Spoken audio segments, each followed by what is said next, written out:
Ever wonder why your shiny Power BI dashboards always end up as a pile of copy-pasted spaghetti? Today, we're breaking down the real reason most business data models don't scale and how Microsoft Fabric changes that game entirely. If you want to know what actually separates a quick and dirty report from a true enterprise semantic model, you're exactly where you should be. The next few minutes might save your organization from another year of data chaos. Why most Power BI deployments end up as data dead. If you've ever been part of a Power BI project that started off strong and slowly turned into a pile of confusion, you're not alone. Almost every team kicks things off with a burst of energy, find some data, create a couple of dashboards, drop them in a workspace, and share them out. Everyone loves the quick wins. Leadership gets their KPIs, teams move fast. But as more people jump in, that simple approach catches up with you. Suddenly, requests start popping up everywhere. Could you add this metric for us? I need sales broken down by product line, but just for North America. Someone copies the original report and starts tweaking DAX formulas. A few months later, different departments are sending around their version of the quarterly dashboard. Every analyst has their own flavor of net revenue, and IT is left cleaning up behind the scenes. This is where the real trouble starts. On the surface, it's just business users being resourceful, but underneath, things start to unravel. For every request, a new data set gets spun up. Maybe HR wants attrition numbers drilled down by department, so someone builds a new data flow just for them. Finance needs their own tweaks to expense categories, so that's another copy. Teams get used to just slapping together whatever logic they need and moving on. Fast forward a year, and you've got a SharePoint folder full of PBX files and at least 3 versions of total sales being calculated in slightly different ways. One by region, one by channel, and one with that mystery filter that nobody remembers adding. Now ET walks in and asks, which data set is right? There's a pause. No one wants to answer. Business stakeholders start noticing discrepancies between reports. One executive points out that 2 dashboards show different numbers for the same metric. Meetings turn into debates over whose numbers to trust. It's tempting to think this is just a communication issue, but there's something deeper here. Technical debt is building up behind every quick fix. Gartner published a whole report on this, ranking data silos and inconsistency as major roadblocks to analytics maturity. Forrester's surveys echo the same pattern. Everywhere you look, organizations bottleneck their own progress by failing to manage metric logic at scale. But let's bring it down to earth for a second. Imagine you've got a sales report being used in 5 different workspaces. One day you need to update how gross margin is calculated. Which report do you update? All 5, and if you miss one, which number is going to show up in next month's board meeting? It's a bit like having 5 recipe books for the same chocolate cake, except each book lists a different amount of cocoa powder. You might enjoy the process, but odds are you won't love the results. And someone will always ask, why does your cake taste different than mine? This is what people call spreadmart chaos, when everyone's building a slightly different version of the same thing. Power BI's interface makes it easy to take shortcuts. You see a chart, you copy it, you tweak a formula, and think you're saving yourself a headache. But every shortcut you take leaves behind another copy. Over time, those versions drift. Now your organization is swimming in numbers, all based on similar but not quite equal logic. Decisions slow down because nobody wants to be the one who bets on the wrong number. The reality is, this copy-paste culture is what creates technical debt in BI. Every independent data set is a hidden maintenance project. You might get away with it when you've got 10 users, but try scaling to 100 or 1,000. The DIY approach turns into real risk. Wasted analyst time, confusion at the executive level, and, worst case, major decisions powered by the wrong data. Legacy Power BI environments end up stalling true self-service BI. Instead of empowering users, they create landmines where you never know which report is telling the truth. So what are you supposed to do? Just stop building new datasets? Some teams try. They introduce naming standards or gold reports. But all it takes is a single tweak, a requested filter, a department-specific calculation for copy fever to spread again, and you're back where you started. The business wants flexibility. IT wants governance. Neither feels like they're getting what was promised. This fragmentation is not just a technical headache, it's a cultural challenge too. Analysts don't wake up one day and decide to build a data mess. They're forced into it by the lack of a reusable, trusted foundation.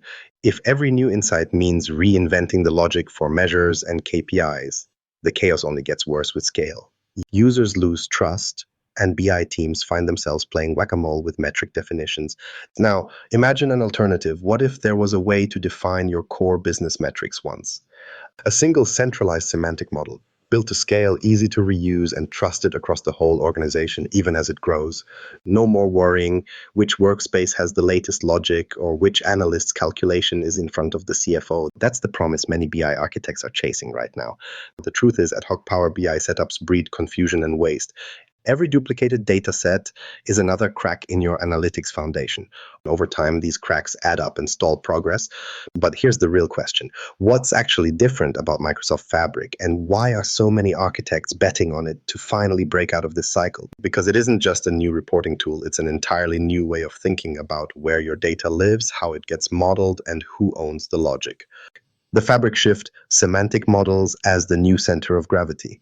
If you're looking at Microsoft Fabric and thinking it's just Power BI with a new paint job, it's worth taking a closer look at what's really going on underneath. Here's the deal. Fabric is more than the next iteration of Microsoft's data stack. But behind the launch themes and feature lists, it's a major rethink of how organizations handle everything from raw data to executive dashboards. The core shift isn't just about nicer UIs or faster refresh cycles. It's about moving the semantic model, the thing that translates raw rows into business meaning, into the spotlight. That changes not just what you build, but how teams access, use, and control their data day to day. Most IT teams are used to Power BI datasets being a kind of necessary evil. You spin one up for each dashboard or report request. You rebuild a new version for every tweak and stakeholder. The result? Datasets pile up in workspaces like old receipts, each tied to one project, retiring quietly into obscurity when priorities shift. It doesn't feel like architecture, it feels improvised. Now, with Fabric, that way of working gets flipped on its head. Fabric consolidates data engineering, data science, and BI under a single roof. It's a connected ecosystem where the semantic model isn't just a tool for the BI team, it's the heartbeat of the whole analytics workflow. In practice, this means semantic models are no longer disposable artifacts. In Fabric, you define a data set once and it becomes the foundation for reports, dashboards, ad hoc analysis, even advanced data science if you want it. Think about it. Instead of 3 departments each owning their own copy of sales totals, finance, marketing, and ops now all connect to the same centrally managed model. Each gets their own reports, but nobody's making up their own rules about who counts as a customer or what profit margin actually means. That consistency drives actual business alignment, something every data-driven project talks about, but few actually achieve. It's not just theory either. I've seen a global retailer roll out a sales semantic model built in Fabric's new workspace system. They published a single authoritative data set that all regions plugged into. Marketing filtered it one way for campaign tracking, finance broke it down for forecasting, and operations looked at inventory trends. Each group used the definitions that mattered to them, but they all pulled from the same pipeline and the same logic. When the business decided to tweak how lifetime value was calculated, there was one place to update it, meaning everyone saw the change instantly and accurately. No version drift, no endless email chains sorting out which number to send to the board. Microsoft's own Fabric documentation points out this change in focus. The company's roadmap shows semantic models at the center of everything. Data lakehouse and data warehouse tools feed in, but the semantic model is where definitions live, governance happens, and business users do their work. The logic isn't spread thin across 100 files, it's stacked for reliability. This model-first mentality supports easier scaling too. Want to launch a new product line? You simply add it to the semantic layer. Reporting teams get the new fields and measures by default. No manual data wrangling or duplicate formulas scattered across workspaces. Of course, not every data team is thrilled upfront. There's an ongoing debate about flexibility versus governance, and it's not unwarranted. When you bring everything under one model, some power users worry they'll lose the ability to tweak a measure or build a custom calculation just for this report. But the flip side is where Fabric really shows its value: speed, auditability, and reliability. When finance rolls out a new revenue recognition policy, it's updated once in the semantic model and instantly available across all reports and dashboards with a clear audit trail. Analysts know exactly where logic lives and who changed what. A win for transparency and compliance. And Fabric doesn't kill creativity either. Self-service isn't gone, it's evolved. Teams can still build their own reports and visualizations, but they're all anchored in the trusted, centrally managed definitions. This keeps freedom within guardrails. It can trace how a measure is calculated, while business users experiment with their own views without risking accidental spreadmart chaos or shadow logic hiding behind copy-pasted PBIX files. The real unlock is that Fabric lets organizations stop choosing between reliability and usability. Fabric makes Power BI datasets something more enterprise-grade semantic models that underpin every BI use case, from pixel-perfect finance cubes to on-the-fly interactive dashboards. That architecture makes self-service scalable and keeps control where it matters. But just putting everything in one place isn't enough. As these semantic models grow, you don't want to drown in a swamp of duplicate measures and logic loops. Making a model reusable without it turning into a maintenance nightmare requires an extra layer of discipline. That's where calculation groups come in, offering a smarter way to manage time intelligence, KPIs, and business rules without cluttering up your dataset or burning out your analysts. Calculation groups turning spaghetti logic into enterprise-grade intelligence. If you've ever tried to reverse engineer a Power BI dataset after a year on the shelf, you know the feeling. You open up the measures pane and it scrolls for miles. Each measure has a name that made sense to someone at the time. Sales YTD copy 2 sits one row above sales YTD new. For every useful calculation, there's another that's an experiment, a workaround, or simply a safety net because nobody wanted to delete the old logic. And when it's a finance model, multiply that problem by 10. You get a measure for every kind of year-to-date, rolling average, and quarter-to-date. Then repeat that for every KPI.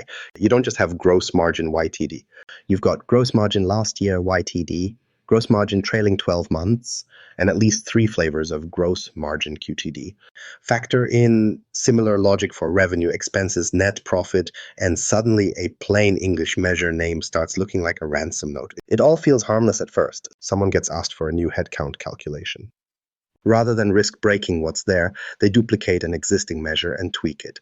Before long changes ripple across reports, Team A asks for a slightly different filter. Team B wants to see excluding one product line. You copy, paste, rename, and pile another measure onto the stack. No one loves this setup, but under a deadline, it's good enough. The real pain shows up later. Editing a measure for one purpose accidentally changes the results for 3 different teams. You start to notice the dataset is slower to refresh. When a new team wants time intelligence applied across 10 KPIs, you brace yourself for another evening of copy-paste DAX sessions. If you miss one or transpose a filter, someone's dashboard quietly goes out of sync, and trust takes another hit. This is where calculation groups step in and change the rules. Instead of baking logic over and over into each individual measure, you define logic once and tell Power BI how to apply it wherever it's needed. Time intelligence is the poster child here. Say you want users to see metrics by year to date, month to date, and trailing 12 months. With calculation groups, you don't need a separate measure for each scenario and each KPI. You build one group of time calculations, then apply it across revenue, gross margin, expense, whatever metric you like. The user gets a single field they can pivot, filter, or select, and Power BI handles the logic behind the scenes. Your dataset shrinks from dozens or hundreds of explicit measures down to a clean list, with calculation groups providing all the permutations. I've seen teams go from 50 time-based measures to just a handful in the model. When an executive requests a new view, say, show me profit margin quarter to date, it's a 5-minute update to the calculation group rather than a whole set of new duplicated logic. There's less to document, less to explain, and a lot less room for bugs to creep in when one tweak ripples through every single report that uses that time calculation. More importantly, when someone builds on top of your model, say a self-service analyst spinning up their own dashboard, they're using the same logic as everyone else, not importing a custom measure that drifts away from the source. The real advantage here isn't just in saving time, though that helps. It's in the risk reduction. Each additional measure in the dataset becomes a liability that someone will miss or copy incorrectly. Calculation groups embed consistency into the design.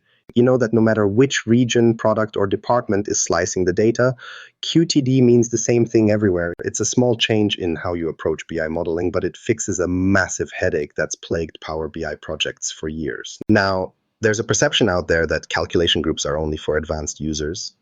I've heard teams say that's too technical for our analysts, or we don't have time to learn that. But the reality isn't quite so intimidating. Once it's set up, maintenance and updates are far simpler than wrangling dozens of independent measures. Plus, calculation groups make the model more transparent. When an auditor or another analyst comes along, they can see exactly how each transformation is happening, right in one place, rather than trawling through hidden logic scattered across 20 different measures with similar names. DAX code becomes cleaner, and onboarding new BI team members doesn't mean walking them through a maze of legacy measures. It's not a silver bullet for every modeling problem. There are quirks and some initial overhead, as with any powerful tool.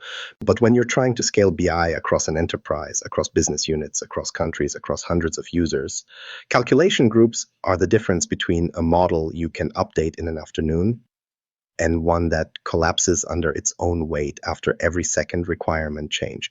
They don't just clean up the clutter, they give you a way to future-proof your logic so small changes don't spiral into weeks of inconsistent copy-pasted DAX. Of course, once the logic is standardized and clean, the next hurdle is making sure the right people see the right data and nobody else does. You want governed flexibility, but you can't risk the wrong eyes on sensitive figures. That's where row-level security comes in, because it's not enough to model the calculations. You have to protect the data and still keep it usable for every audience. Row-level security and the rise of governed self-service BI. Let's be honest. Nobody dreams of the day they have to send that awkward email to leadership explaining why someone just got a look at next year's salary bands by mistake.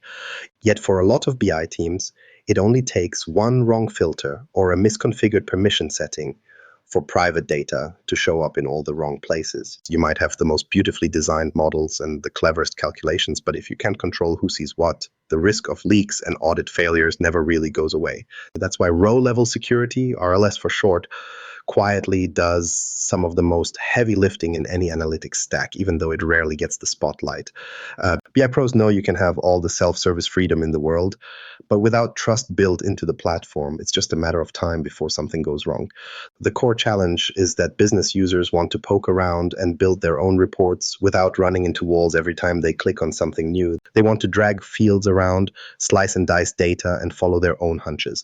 IT, on the other hand, is trying to avoid headlines about sensitive financials showing up on the wrong dashboard. Most of the time, these priorities seem impossible to reconcile. If you try to lock down access too tightly, building separate datasets or reports for every audience, you kill off self-service and explode the number of assets you've got to maintain. But if you open things up without any guardrails, you end up flying blind as to who's seeing what. Traditional Power BI environments usually had two equally annoying options. You could either duplicate the entire report logic for each team and try to manage access through workspace permissions, plugging leaks as best you could, or you could hand everyone the keys to the same dataset, cross your fingers, and hope nobody accidentally drags in restricted info. Neither method ages well. Multiply those problems by different business units, subsidiaries, or international regions, and the manual effort involved in security quickly turns into its own full-time job. With Fabric, things finally start to move upstream, right to the heart of the data modeling process. Row-level security in Fabric isn't some last-minute patch. Instead, you define your security rules directly in the semantic model itself. Think of it like a bouncer posted right at the entrance, checking credentials before anyone even sees the guest list. Maybe you have a data set covering global sales. In Fabric, you define a single rule. Sales managers in California only see California numbers. HR gets access only to their relevant teams. If a user tries to run a report or customize a dashboard, the underlying model checks their context and enforces those restrictions automatically. They can experiment, create visuals, even share dashboards, but they never break outside their sandbox. A real-world example helps make the value of this crystal clear. One multinational I worked with was rolling out a unified sales analytics dataset in Fabric. Instead of building separate datasets for each region or business unit, they set up RLS policies in the model. European managers only saw EMEA data, North America had their own slice, and global leadership saw everything. Even when teams built their own custom Power BI reports on top of this shared semantic backbone, they never risked crossing the boundary set in stone by IT. Someone could dig into year-over-year performance or launch a new top 10 products visual for their territory without ever peeking at numbers they shouldn't see. The experience felt totally self-service, drag, drop, analyze, share, because the security was invisible, woven into the data layer. This is where you start to see why Fabric models a new kind of partnership between business and IT. On one side, technical teams still control the core RLS logic. They ensure policies are correct and audited, but they aren't stuck manually updating permissions, copying datasets, or fielding requests every time there's a team shakeup. Because the security leaves in the semantic model, changes only have to be made once to ripple through every report, dashboard, or data flow attached to that model. On the other side, business users get genuine freedom. They're not constantly waiting for BI teams to handcraft another custom view. They just open the existing data set and start building, with their access determined automatically. Of course, anytime you enforce new layers of security, someone worries about performance. It's a fair question. All the BI setups sometimes saw slowdowns if RLS was too complex or if the underlying data volume spiked. The reality with Fabric is that Microsoft's investment in the underlying engine and tabular model architecture means row-level security can scale to big numbers without grinding reporting to a halt. Modern backend improvements, think incremental refresh, memory optimization. Make it practical to enforce RLS even on very large and complex data sets. That doubt you might have, will adding security slow down my reports, has become far less relevant in production environments. I've seen RLS rules power models with tens of thousands of users all logging in with different entitlements without hurting performance in any noticeable way. Bringing row-level security together with reusable semantic models and calculation groups gives you a genuinely governed self-service BI layer. You get all the creativity and custom reporting end users crave, but with security and compliance that hold up when the auditors come knocking. It keeps control of the foundation, business gets risk-free exploration, and the old back and forth of ticket-based report access finally shrinks. This doesn't just sound good in theory. In practice, it means less firefighting, more trust in your numbers, and faster insight delivery every quarter. As more teams adopt Fabric, this governed model will be the difference between BI that's just enough to get by and BI that you're actually proud to roll out across the entire enterprise. Knowing this, it's clear why bringing together semantic models, calculation groups, and row-level security is the launchpad for the next wave of scalable analytics. So how does this all combine in practice, and why are organizations treating this architecture as more than just another BI upgrade? Let's see what this shift means for the future of enterprise analytics. The real change here isn't about glossier dashboards or slicker visuals. It's about setting up a backbone for decision-making that holds up as your organization adds new teams, regions, or products. If you expect your analytics stack to be more than a one-quarter experiment, it's time to rethink the model-first approach. Semantic models, calculation groups, and row-level security in Microsoft Fabric aren't just options for power users. They're essential to making BI sustainable. If you're still patching reports together, ask yourself what your stack will look like a year from now. Share your thoughts below and hit subscribe for more on Microsoft's evolving data platform.